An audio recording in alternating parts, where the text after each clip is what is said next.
Hello, and best wishes in this new year. I'm delighted to say welcome back to all of our returning faculty and staff. Let me also say a sincere thank you to those staff members who've worked throughout the holidays in preparation for everyone's arrival, and to all who have taken on new responsibilities as we've worked to respond to COVID-19. We're so very grateful for all that you've done for the Duke community. I'm joined today by Chancellor 𝐃𝐮𝐤𝐞 Washington, Provost Sally Kornbluth, and our new Executive Vice President, Daniel Ennis, who joined Duke in December. So let me say a hearty welcome to Daniel, who's hit the ground running. It's a good thing we're not facing any major challenges at the moment. Before we begin, I want to thank everyone who submitted questions. We'll try to get to as many of the topics that you've raised as possible. And again, thank you all for being with us this afternoon. Let me start with a quick recap since our last leadership conversation in August. In that time, we quite successfully completed our fall semester, thanks to the incredible work of a lot of people.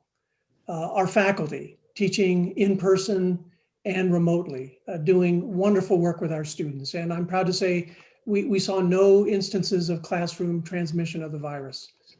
Our colleagues in student affairs, in housing and residential life, the C team that worked across the campus to make sure that people behaved as we had asked. Our COVID care team, our testing team, working through 15 different testing sites around the campus. Our health system employees, treating not just patients in the health system, but supporting the university at the same time.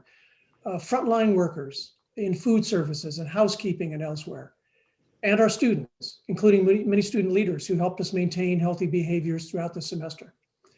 Now, one cornerstone of our success has been a robust testing protocol. As you know, we tested students, faculty, and staff members upon returning to campus, and we required ongoing surveillance testing of the campus community. We deployed our symptom monitoring app to clear people for accessing campus. Another key ingredient to our success in the fall, and I would say the most critical ingredient, was our shared commitments to acting in accordance with the Duke Compact, masking on campus and off, keeping safe social distance, especially while eating and socializing, and keeping our workplaces sanitized and washing our hands. And it worked. When we dispersed for the holidays before Thanksgiving, we estimated a very low prevalence of the virus, well under 0.5%. Now today, we're facing higher prevalence of the virus here in Durham and around the country. We are prepared, and in general, we anticipate that the spring will look very similar to the fall. I want to emphasize again that we can't take Duke's success for granted. It takes the combined efforts of hundreds of people to carry out our teaching, our research, and our service missions during this pandemic, working very closely with our neighbors and local and state government. And now the COVID vaccine has started to roll out and our new semester has begun. We're in what public health experts have warned us may be the most dangerous period of this pandemic, and we absolutely must stay united in our efforts. So with that in mind, I'd like to turn to Eugene for an update on a question I know so many of you have raised. Where are we in our public health response? Good afternoon, everyone. I'm sure you're aware that North Carolina, like many other states, has experienced a surge in COVID cases following the winter holiday.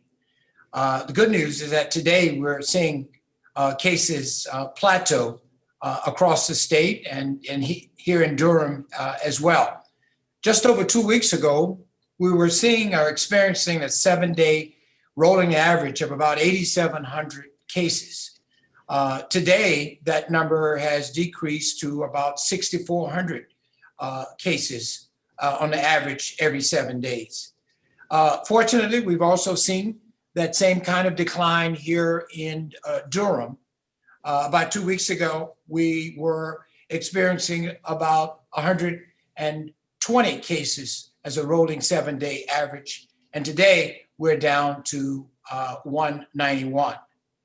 It is important that we all remember and continue to follow the 3 W's of wearing a mask, waiting 6 feet apart, and certainly a very important one of also washing your hands for the allowed amount of time. At the same time, our hospitalizations and the patients we've had to manage here at Duke Hospital have followed the trends, as you might expect, here in North Carolina. I'm pleased to say that during the midst of this surge, we have been able to manage all of the patients who've been in our hospitals and in our clinics, providing the usual highest quality care to COVID patients, as well as the patients who were in our care who did not have COVID. But in the same way we've seen a decline in the number of cases, we've seen a decline in our hospitalizations. We just saw a peak of about 224 cases a little over a week ago. Today, we're down to 189 COVID cases. And so we certainly are encouraged by the trends that we are experiencing today. Here at Duke, we're also pleased about another bright spot, and that is that in contrast to the inequities and disparities that we've seen in care provided to patients from different ethnic, racial backgrounds around the country, we've not seen that here at Duke Health. And in fact, across different groups, the care, the lengths of stay, the outcomes, the use of certain treatments have been the same regardless of the individual's socioeconomic background or racial ethnic status. So we are pleased that we have maintained that level of high quality care across our continuum of care. And now we are, as you know, in the throes of rolling out the vaccine, and we are going to be talking about that a little further in the program. But I will report that at this point, Duke has provided more vaccine than any other health system or health provider in the state. And that is something we all can and should be proud of. Vince? Well, thank you, Gene. And thank you to everybody at Duke Health you've served so tirelessly throughout this pandemic and serving our community with an eye toward making sure that we do this in an equitable way. It's just been tremendous to see. So there's a lot to dig into. We're still very much in a pandemic, and we will be for some time. And a lot of the questions we received were about how we plan to navigate the next several months. So let me turn now to campus and direct this next question to you, Sally. What are our plans for the spring semester? Yeah, thanks, Vince. As you alluded to earlier, our spring semester in many ways looks a lot like the fall semester, with the caveat that the ambient infection in our community is obviously higher, and we're tracking that carefully. We now have nearly all of our undergraduates either on campus or living in the area off campus. We have more students on campus this semester, more than 3,500 currently living on campus, more than last semester, but we have enough capacity for isolation and quarantine at this point, and all the students, as last semester, living in Duke housing are in single rooms. Similar to last semester, we have a similar fraction of in-person or hybrid classes. This is thanks to the commitment of our faculty, who did a terrific job last semester and really stepped up to the plate again to offer our students the best possible educational opportunities. They're creating a safe environment. About 30% of our courses are in-person or have an in-person element. And I would note, and I have to say this very strongly, we saw no in-classroom viral transmission last semester, and we have to keep our vigilance up, and I fully anticipate that the spring will look the same. All of our Duke Compact policies are still in place. We have masking, distancing, as Gene alluded to, limitations on gathering and events.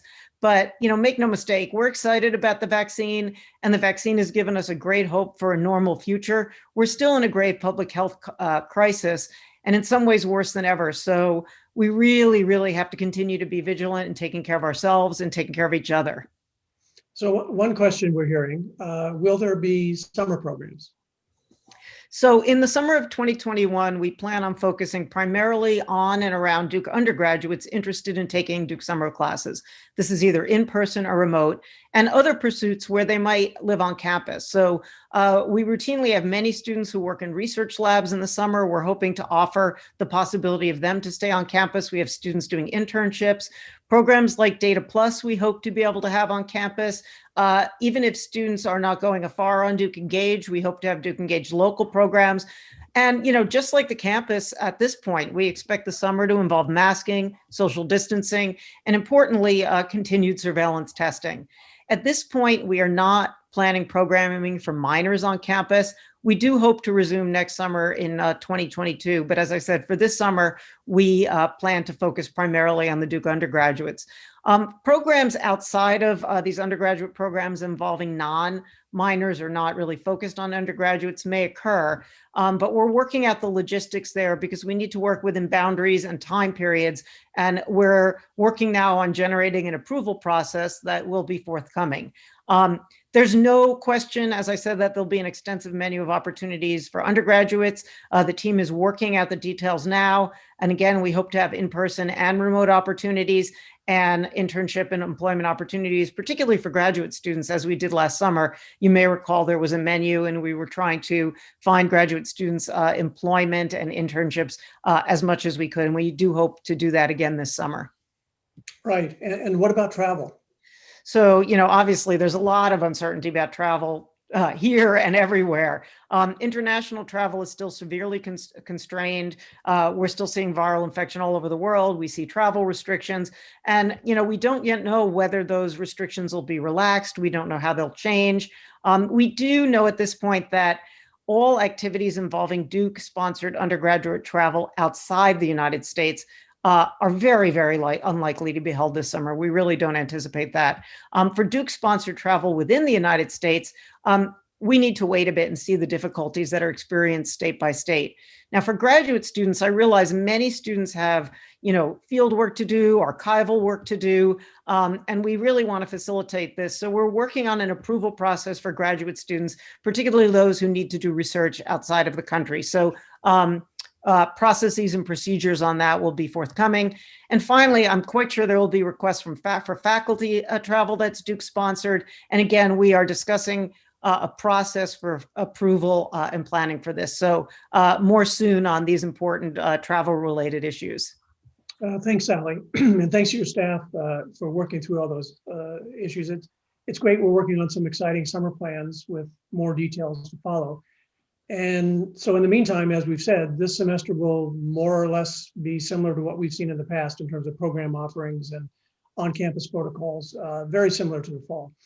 And that extends to our staff and to our plans for working on and off campus. So let me turn to you, Daniel. Welcome. But let me turn to you for a few words about our return to work protocols and what our employees can expect this semester. Great, thanks, Vince. First, before I get into that, I just want to say thank you to you, my colleagues in leadership, and to the many people across Duke who have welcomed me to this great university. This is truly an extraordinary place, and my appreciation has only grown as I watched from afar through the fall as the university responded to COVID challenges, and as I've joined the team and community and seen the institution up close.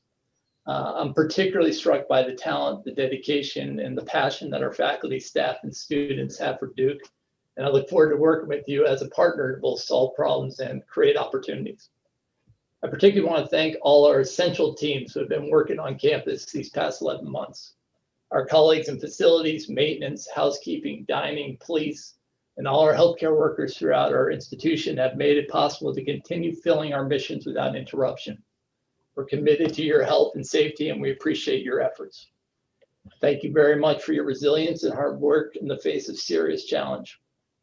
In terms of what our employees can expect this semester and return to work protocols, to your question, Vince, the answer is that we will basically continue to follow the same protocols and procedures used over the past 3 weeks and last semester. People should continue to work remotely unless being on campus is critical to their activities. Questions along these lines should be directed toward the supervisor, chair, or dean, and building coordinators can also be very helpful resources. People should continue to use the symptom monitoring app to ensure they're cleared for access to campus facilities. Faculty and staff who are interested have continued access to weekly surveillance testing. And we continue to appreciate everybody's adherence to the public health behaviors outlined in the Duke Compact on and off campus. We'll update the community with any changes to our protocols if conditions warrant.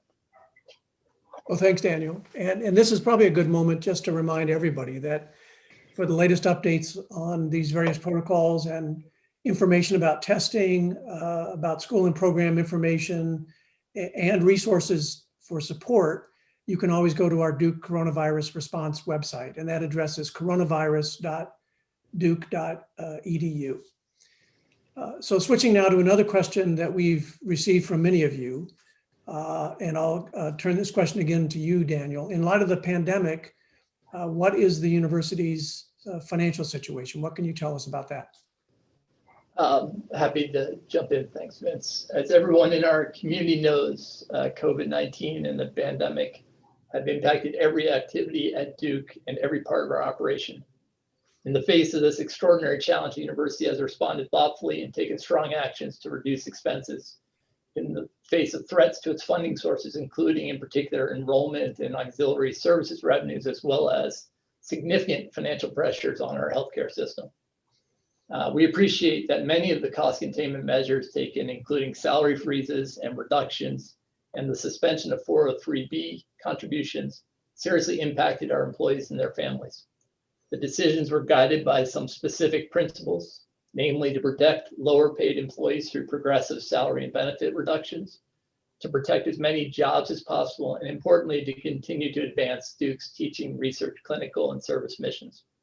Other actions, including hiring and spending freezes and the suspension of non-essential capital, have also challenged our community as we have figured out how to pursue our missions with fewer resources. The good news, if there is good news in all this, is that those measures, as painful as they are and were, have ensured Duke's financial sustainability, and that we were able to do so without resorting to the significant reductions in force that so many universities, academic medical enterprises, nonprofits, and for-profits across the country have had to undertake. I want to take a second to thank our entire community for your patience as we have navigated a highly uncertain and at times volatile financial landscape, and your resilience in the face of the hardships that have been required as we have responded to the budgetary challenges of this pandemic.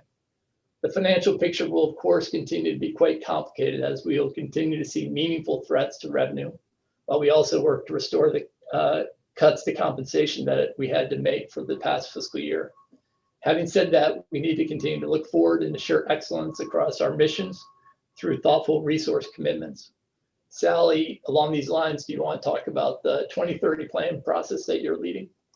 Yeah, thanks, Daniel. I'll just make a couple brief comments. One is, I think most folks are aware that we had a committee we've had a committee called the 2030 Committee, which consists of the deans and several faculty members, as well as sort of a parallel faculty group.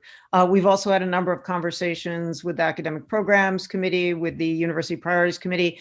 And bottom line is, we've worked very intensively with the schools, recognizing that it's not one size fits all, to think about ways in which we might tighten our belts and reduce expenses, and also think on the flip side how we might generate more revenues to try to bring greater financial benefits to the schools. So each school has developed their own plans. We've worked with the deans on that, and I think the faculty and staff will be hearing and learning more about that within each school. We've also looked at centralized functions. So we've tried hard to reduce expenses in both the Provost area and in, as you know, in the central administration, and we're going to continue to work on that. We're trying to figure out ways to save strategic funds, and those efforts are proceeding. And at the same time, though, the 2030 group, as the name of the group implies, is we're trying to think about the work of the university and where we might be in the year 2030, and how do we build a university in the coming decade to get to that point. And you'll be hearing more about that during the spring, because we're now doing a lot of blue sky thinking and having conversations about where we want to go, as well as thinking about how we're cutting costs. I think, just to switch topics a little bit, I think one burning question when it comes to the schools, and a lot of questions I've heard from the deans and students and faculty is, what about commencement this year? What do we have in mind? When will we know what Duke will do this year? Vince, do you have some thoughts on this? I do. We're still considering our options for commencement. I can say that our primary concern will absolutely be the health and safety of our students, faculty, and staff. Our strong preference would be to celebrate the graduates in person if possible. We know that this will not, in any event, look like a traditional commencement. It's very unlikely that we'll just move forward with that kind of large scale exercises you normally do, but we would love to have that opportunity for in-person celebrations. That being said, we're not going to pursue a course if there's a significant risk. And today, we would not be in a position to do that. So we're looking for things to change between now and then. We're going to wait a little while. If we determine that we will be able to safely offer an in-person event in May, it's likely to be limited in scope and I think in attendance. I expect that we'll be able to make an announcement by the end of February. We know that people need to plan in advance for that. And again, one of the most important factors will be whether it's safe to gather in person. And a key piece of this will be how the vaccine rolls out in North Carolina and to the Duke community. So speaking of vaccines, that's another question on everybody's mind. Where are we now, and what can we expect to see in connection with vaccination in the coming weeks? And I'm proud to say, as Jean mentioned, that even though Duke Health leads the state of North Carolina in vaccinations to date, we're not the largest of health systems. We've done a very good job, and had a chance to drop by the Karsh Alumni Center, which is now a vaccination site. But Jean, what can you tell us about where we are and where we expect to go with vaccinations? Sure, Vince, be glad to. Over the last month, we have been highly effective in carrying out CDC and state guidelines to vaccinate our healthcare workers who are at risk highest risk of contracting COVID-19. This includes our students and our faculty who work in clinical settings and in labs that are studying COVID-19. At the same time, we've also worked diligently to ensure equitable distribution in Wake County and here in Durham. Last week, we opened 7 new locations to administer the vaccine, including a special partnership with Durham County at Southern High. Our next step is to work with the state and with trusted community leaders to ensure that we can identify sites that will be most accessible to some of the more vulnerable citizens in our community. One site we're considering at this point, again in collaboration with the state and with local officials, is a mass vaccination site that would be located at the old Fidelity facility. We anticipate that at such a site, we'd be able to vaccinate 5,000 individuals a day. And we are looking for that site to be online in the next a few weeks. We are providing clinical oversight for vaccine management and distribution, along with hundreds of volunteers here in Durham and in Wake County. It's important to note that Duke does not own any of its own doses of the vaccine. We are the custodians of the doses supplied to us, and it's our responsibility to distribute them according to the state's priorities. I emphasize, it's not up to Duke to decide who gets the vaccine and when. Today, as many of you have heard, anyone age 65 and older is eligible to receive the vaccine here in the state of North Carolina. We have increased our capacity, and currently we are have the capacity to deliver more than 25,000 doses each week. And we're working our way through a growing wait list that you can access at dukehealth.org. Demand in North Carolina outstrips the current supply. So we are asking everyone to be patient as we will be opening up more appointments as more vaccine becomes time. Please do understand that it's just going to take time, but over time, all who would like a vaccine will have an opportunity to get one.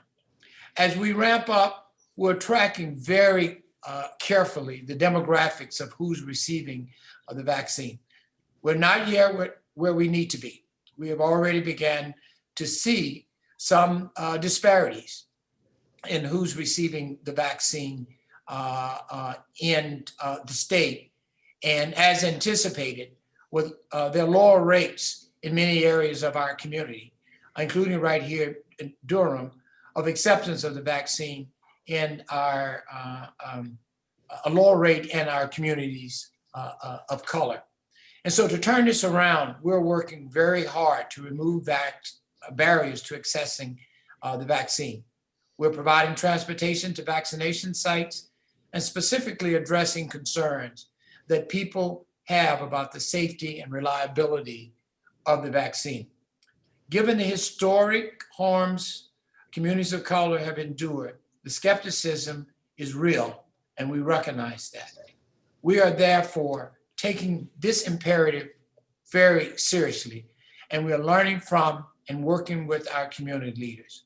We are committed to investing the resources and the time it will take to ensure an equitable distribution of the vaccine.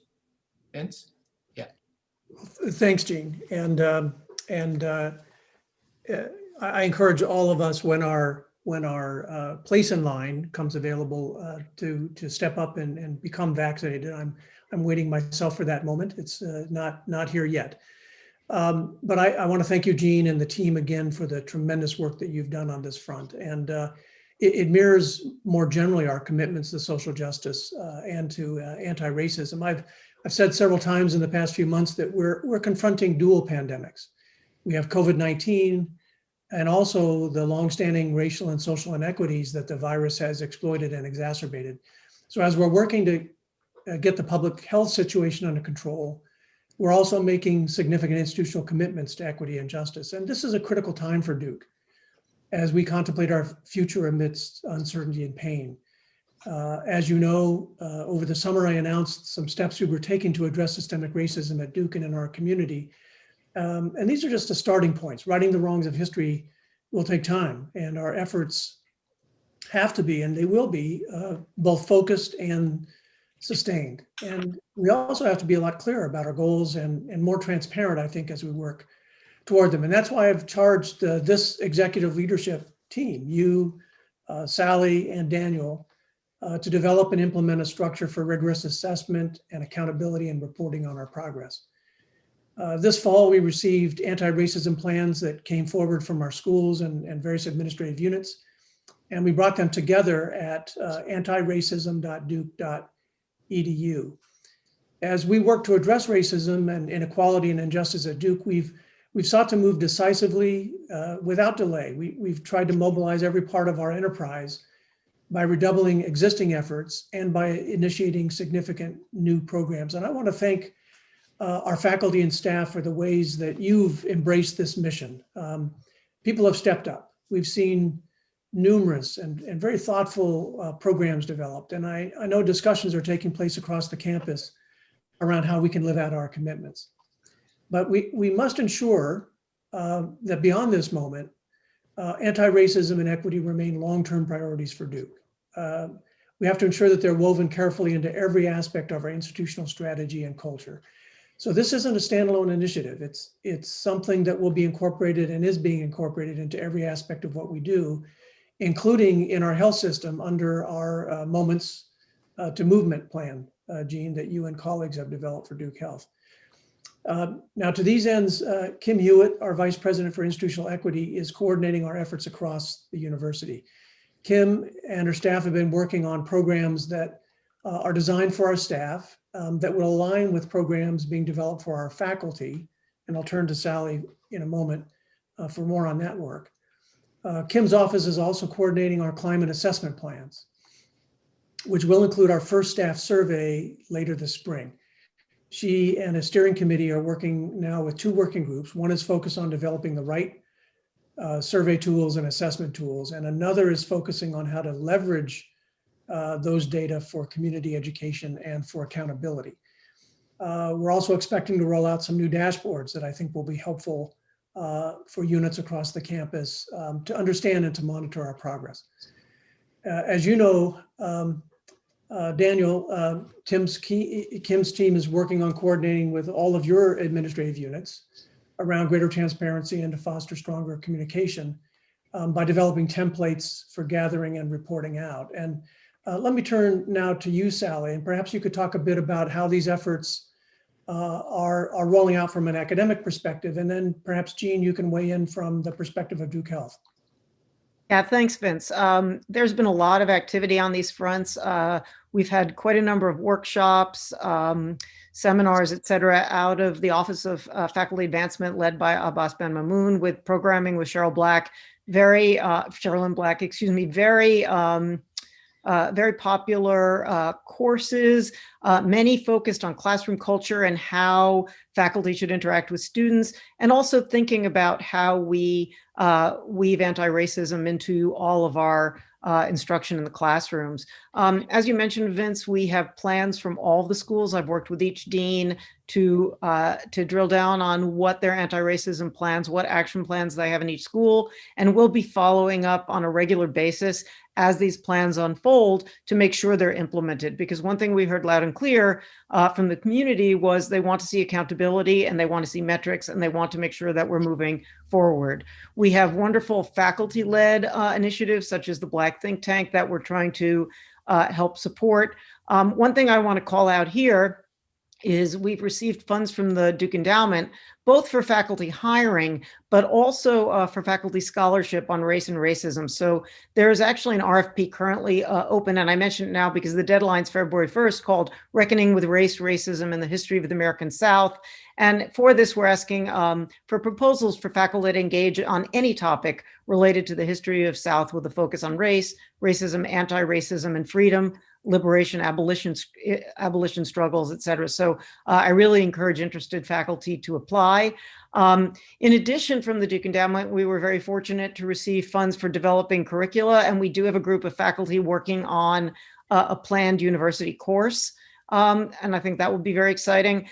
We also, I think everyone is probably aware that we have a science and technology initiative that's still ongoing. And one of our not a shift in focus, but I would say an enhancement in focus is to make sure that as we hire folks in science and technology, we make sure that we bring in as diverse a pool of candidates and hires as possible. So we're working on that. Vince, you mentioned the culture survey for staff. That actually is going to be in tandem with our once every 5 years culture survey of all the faculty. And there will be a number of parallel questions, et cetera, so we can look across the whole community. Another thing that I think is important is we're working on revisions, somewhat slight revisions to our appointment, promotion, and tenure process. We really want to hear from candidates how they are dedicated to diversity and an equitable environment. And also, we really want to take into account that some members of our community are asked to do undue service. And we want to have an opportunity for faculty to be able to say in their dossiers, and for also deans to indicate where individuals have served the community in a way that's really much more than the average. With Mary Pat McMahon working closely with our students, both undergraduate and graduate groups, there's been a revision of hate and bias policies, and also with student affairs, and also working with Gary Bennett's office, Vice Provost for Undergraduate Education. This year, there was a new anti-racism student orientation for first-year students, and this is being continued with Foundations of Equity conversations. And so we're really trying to be comprehensive across the board for students, faculty, and staff. And again, keep an eye on accountability and make sure that these programs continue to move forward smoothly. So I'm actually pretty excited about what we're doing, and we just really need to keep moving forward. Jean, maybe you can add a bit here about the efforts in Duke Health. I'd be glad to, Sally. We've seen tremendous engagement from our faculty, students, and staff in what we're calling Moments to Movement. This is a sustained multi-year commitment to dismantle systemic racism inside and outside of our walls. Across the School of Nursing, the School of Medicine, the health system, and PDC, we have work groups engaged in re-examining our policies, our investments, and our accountability to ensure equity in practice and that we live up to our values across all our missions: education, research, patient care, and community health. Just recently, we conducted a pulse survey across all of Duke Health for the first time, which helped us to get a sense of how our people feel about our commitment to diversity and inclusion. Early insights tell us that we have more work to do to ensure that our team members of color, in particular, feel like they matter and are truly valued at this great institution. We plan to learn more from these data to help focus meaningful action. Commitments to healthcare equality is very important to us. This includes delivering the highest quality of care to all of the communities we serve. We do this in a new approach in which we are establishing health equity as mission critical to all of our quality work. This means expanding our dialogue between researchers and communities of color through the inspiring leadership of the CTSI, which is our Clinical and Translational Sciences Institute, and the REACH program. We're learning cultural humility in how we provide patient care and providing access.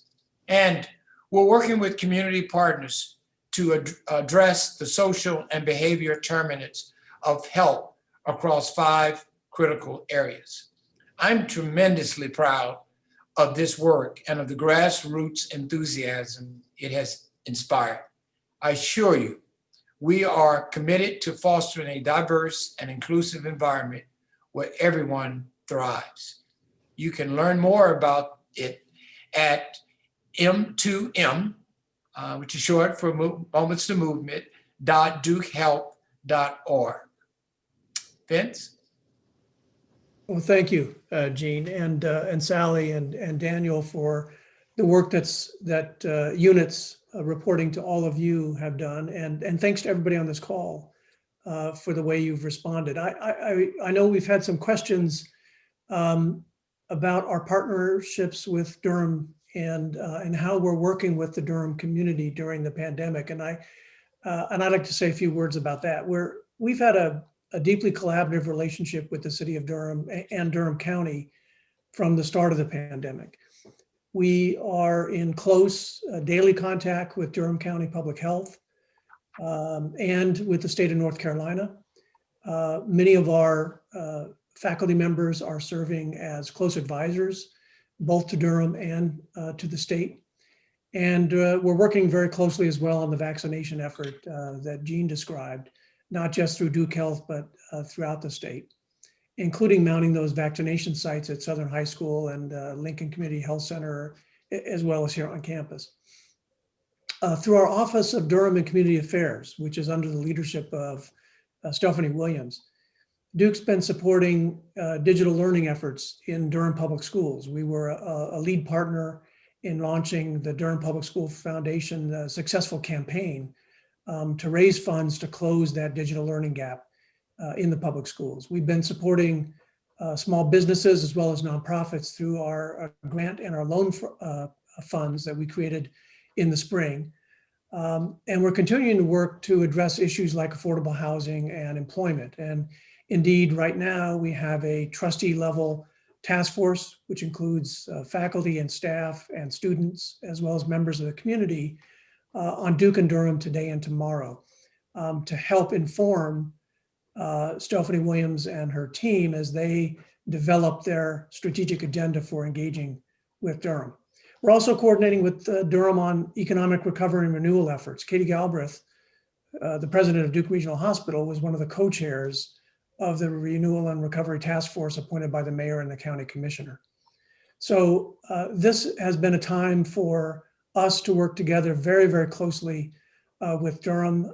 My leadership team is in regular contact with leadership of area universities, including North Carolina Central University, in regular communication with the mayor's office, the county commissioner's office, and with state leaders. With respect to community access, one of the questions that has come up quite a bit has to do with when some of our community destinations, like the National Museum and the gardens, will reopen to the public. And the answer to that question is, as with many questions, as soon as we can do this safely. We do hope to be able to reopen the gardens sometime this spring, so stay tuned for that. We're developing plans to do so. Perhaps the most important thing that we can do for our community is do what we've been committed to doing all along: provide the highest quality healthcare and support of our neighbors, and supporting our employees as the major employer here in the region. And you just heard from Daniel earlier about the steps we've taken to preserve jobs, which we will continue to do as long as we possibly can. We touched earlier on the university's financial situation, and I know that anxieties about the future are weighing on people's minds. So perhaps, Daniel, you could speak to how we're expecting to navigate these next few months from a financial and from an operational perspective. Sure. Thanks, Vince. I know, of course, that there are a lot of questions that are connected to the financial and operational aspects of the university, so let me tackle some of these. First, do we still have financial challenges? Yes, and that will be the case for some time to come. But as I noted earlier, we have an extraordinary and dedicated team that's working to address both short and long-term budgetary challenges, and to do so with a deep commitment to fairness and equity. Second, will there be a salary increase next year? It's too early in our FY22, the next fiscal year, which starts July 1, planning process to formally commit here to salary increases. But please know that we're working hard to incorporate salary increases for our faculty and staff into our planning, and salary restoration for those who experienced salary cuts last year. Third, will the hiring freeze be lifted? We should assume that hiring controls will continue to be in place into the next fiscal year, through the summer and perhaps into the fall. Having said that, we recognize that we absolutely must advance mission excellence and strategic priorities, and will continue to selectively invest where critical in new hires for these purposes. Fourth question, and will our 403B contributions return in the next fiscal year? Again, it is very early in the planning process to provide formal guidance. But again, please know that we are assuming in our planning that we will restore 403B contributions effective July 1, 2021. Having said this, and this is important, I do need to caution that we are carefully evaluating whether or not we can restore those contributions to the pre-pandemic level. We'll have more to say on this in the coming weeks as we roll up the proposed budgets from the schools and units and assess the financial picture in the aggregate. So the next few months in some remain challenging, but our expense reduction strategies, as I explained earlier, have been effective and should allow us to move forward with some confidence as we hopefully get past the pandemic. We will continue to experience budgetary pressures, but with prudent financial management in the schools and units, we will continue to find a way to make the investments in our faculty and staff we need to make in order to lead. Hope that's responsive. Thanks, Daniel. And now I'd like to ask our colleagues to shift from here and turn toward the future. With all these challenges and with COVID and the social issues that are confronting us, Duke is still in a remarkably strong position. Notwithstanding these financial pressures and other pressures, we remain one of the great universities of the world with resources that many would envy. We continue to attract the brightest students and staff and faculty, those of you who are with us today on this call. And we continue to advance essential missions of research and teaching, learning, patient care extraordinarily well. And I would say that through this pandemic, we've done better than the vast majority of institutions in carrying out those core missions, notwithstanding the pandemic. Indeed, the demand for Duke education has never been greater. This year, we have received 50,000 applications for the class of 2025. That's a 25% increase from last year. And many of our graduate and professional schools are seeing record increases. Through innovations in our curricula, in our research programs, our labs and clinics, patient care in the health system, engagement with and service to our neighbors and around the globe, we are rising, notwithstanding these challenges, to meet the challenges and extract the great opportunities of this extraordinary moment, and to drive a sustained evolution of the research university to adapt to the needs of the world that comes after this COVID pandemic. So as we think about the future, let's start with some academic programs, and I'll turn to you, Sally. I wonder if you could speak about how we're adapting to this new environment that we're facing. Yeah, thanks a lot, Vincent. You know, there are so many ways that our faculty and staff are innovating, and we obviously don't have time to cover all the ways in which we're moving forward into the future. I'll just mention a couple of things in different arenas. One is changes to our undergraduate residential experience that Mary Pat McMahon and Gary Bennett are leading in concert with many faculty, staff, and students. So I'm really excited about this, and I know there's been great interaction between Mary Pat and Gary with different student groups, and I think you're going to see some really exciting changes in the next year. Obviously, we mentioned the Duke Science and Technology Initiative. Our scientific enterprise remains strong. We have hired some fantastic folks. I really want to highlight things like quantum computing and biological resilience as part of our emerging science and technology initiative. And also our growing arts strategy under the direction of our new Vice Provost for the Arts and longtime Duke music professor, John Brown. John has fantastic plans for the future, but I will also say that he has been a great partner in adapting to the pandemic and trying to keep the arts strong in a virtual way. And I think we'll only see building upon that as we move forward in the coming years. And finally, as I mentioned earlier, we have committees working on what we call 2030. So we're not only looking at exciting academic advances in our immediate future, but we're really trying to think hard where Duke will be both in educational and research arenas when we get to 2030. It is exciting. And Daniel, let's think about the future. I'm curious how that future looks from an operational perspective. Great, I'm happy to do that. At first, many of us are asking questions about the future of the workplace. And what we would say at this point is that we can say that we won't simply be returning to normal when the pandemic subsides and we're all vaccinated. We will look forward to engaging the entire Duke community as we transform our policies and our culture to address issues like the continuing role of remote work and flexible schedules in supporting our missions. In addition, we have seen through this crisis intense pressures on child and family care for our employees. We must continue to innovate in the ways through which we ensure that our workforce can sustain balance and wellness for themselves and their families while supporting Duke's vital missions. And last, we must assure that we are creating opportunities for advancement and professional development for every single member of our community, and assure ourselves and our employees that equity and inclusion inform all of our talent development resources, practices, and policies. And Jean, how are we preparing for the future of patient care, and what have we learned through this pandemic experience? Events. We see the future as quite bright at Duke Health. With our new strategic plan, we're forging our digital future, building on all of the learnings from 2020. This includes a rapid expansion of telehealth with more than 250,000 video visits in the first 6 months of 2020 alone.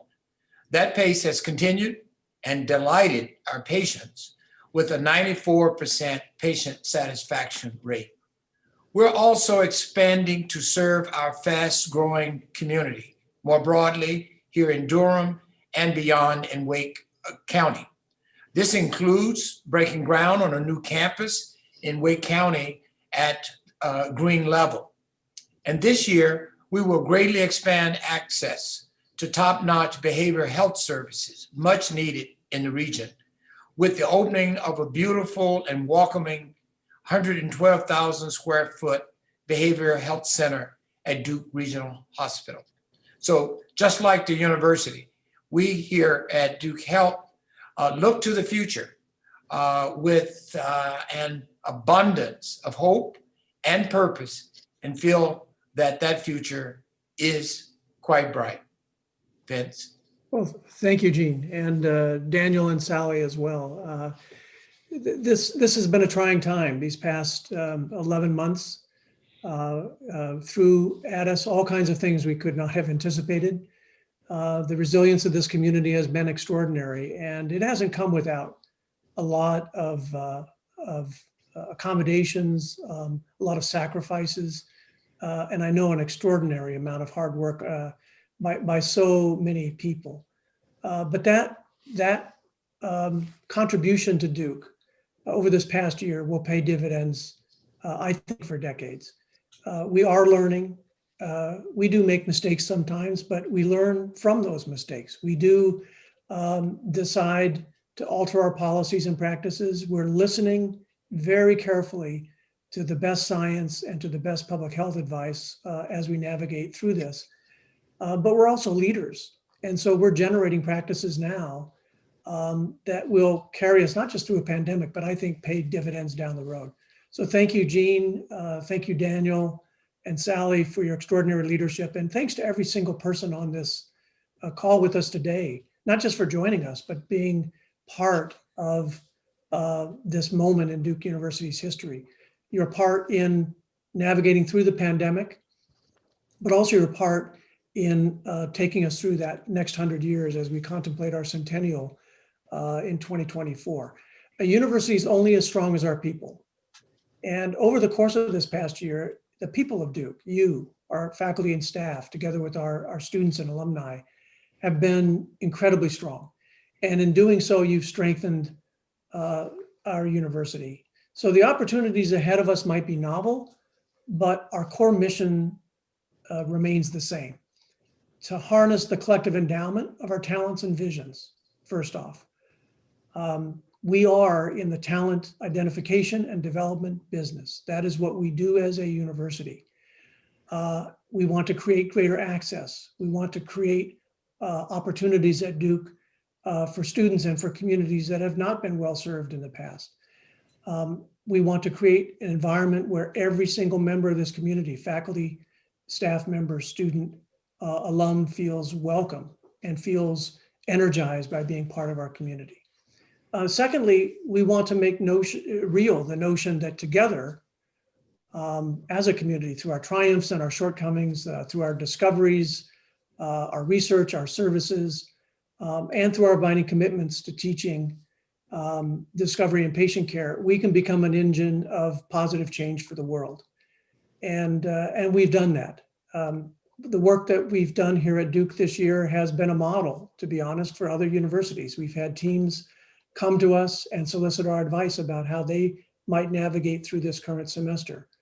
The CDC has consulted with us, and we've adopted, I believe, a strong leadership position. And that's because as a community, we've pulled together. So I'm very grateful to call you, Daniel, Sally, Gene, my colleagues. I'm grateful to call every person with us today, my colleague and partner in this effort. So thank you very much for joining us. Very best wishes for a wonderful spring semester. And let's hope for an even better summer and a spectacular fall behind that. Thanks very much. Thank you, Vince. Thanks, Vince. Thanks all.